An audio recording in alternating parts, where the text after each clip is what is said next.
বিজেপির রাজ্য সভাপতিকে আটকানোয় নিশিগঞ্জে পথ অবরোধ বিজেপির। মাথাভাঙা 2 নম্বর ব্লকের নিশিগঞ্জ সংলগ্ন এলাকায় বিজেপির উদ্যোগে প্রতীকী পথ অবরোধ কর্মসূচি অনুষ্ঠিত হল শুক্রবার বিকেলে। এদিনের এই কর্মসূচিতে উপস্থিত ছিলেন বিজেপির 3 নম্বর মণ্ডলের সভাপতি উত্তম শীল সহ অন্যান্য বিজেপি নেতৃত্ব। বিজেপির উপস্থিত নেতৃত্বরা জানান, এদিন কোচবিহারে বিজেপির রাজ্য সভাপতি সুকান্ত মজুমদারকে আটক করার প্রতিবাদে নিশিগঞ্জে প্রতীকী পথ অবরোধ কর্মসূচি করা হয় বিজেপির উদ্যোগে। আর পথ অবরোধের জেরে এলাকায় যানজট দেখা দেয়। ঘটনার খবর পেয়ে ঘটনাস্থলে ছুটে আসে নিশিগঞ্জ ফাঁড়ির পুলিশ এসে অবরোধকারীদের আশ্বাস দিয়ে পথ অবরোধ তোলার চেষ্টা করে।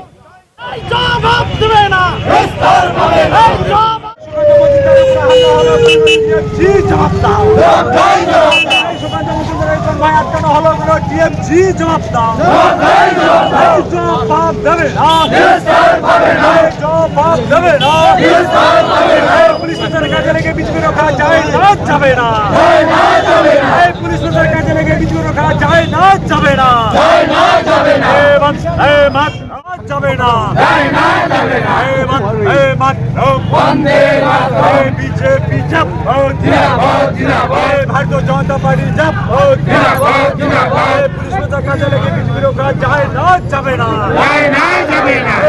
দিনহাটা ভারতীয় জনতা পার্টির একজন মণ্ডল সভাপতি, তিনি তৃণমূলের হারমাত দ্বারা আক্রান্ত হয়, অনেকে নার্সিংহোমে ভর্তি আছে।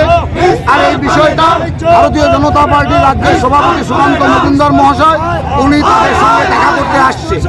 আজকে সকালে পার্টি অফিসার তার পার্টির ভারতীয় জনতা পার্টি কার্যকর্তাদের সঙ্গে বৈঠক করে উনি দিনহাটা সেই ঈশ্বরচন্দ্র বর্মন তাকে দেখতে যাবে, সেই ভারতীয় জনতা পার্টির কার্যকর্তাকে। কিন্তু পুলিশ প্রশাসন পরিকল্পনা করে পরিকল্পিতভাবে ঘুঘুমারি এলাকায় সেই রাজ্য সভাপতি সুকান্ত মজুমদারকে আটকায়।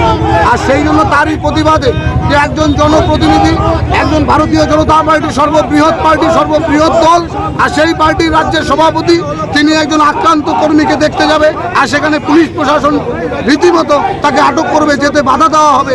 আর সেই জন্য আজকে আমাদের পথ অবরোধ কর্মসূচি। আপনারা দেখতে পাচ্ছেন কত শত মানুষ এই পথ অবরোধে সামিল আছে। আমাদের দাবি যে যতক্ষণ পর্যন্ত সুকান্ত মজুমদারকে যেতে দেওয়া না হবে ততক্ষণ পর্যন্ত আমরা পথ অবরোধ করব। কিন্তু প্রশাসন আশ্বস্ত করেছে, আমরা আশ্বস্ত হলাম। প্রশাসনের প্রতি আমাদের অবশ্যই আস্থা আছে, কিন্তু প্রশাসন যেভাবে তৃণমূলের চামচাগিরি করছে তার বিরুদ্ধে আগামী দিনে বৃহত্তর লড়াই, বৃহত্তর আন্দোলন আমরা গড়ে তুলব। আজকের মতো আমরা এখানে পথ অবরোধ, আজকের মতো পুলিশ প্রশাসনের আশ্বস্তে আমরা আজকে পথ অবরোধ তুলে নিলাম। এরপরে যদি এই ধরনের ঘটনা আরও ঘটে, আরও বৃহত্তর আন্দোলনে আমরা নামব। আমি মণ্ডল সভাপতি, ভারতীয় জনতা পার্টি মাথাভাঙা বিধানসভা 3 নং মণ্ডল সভাপতি, আমার নাম উত্তম শীল।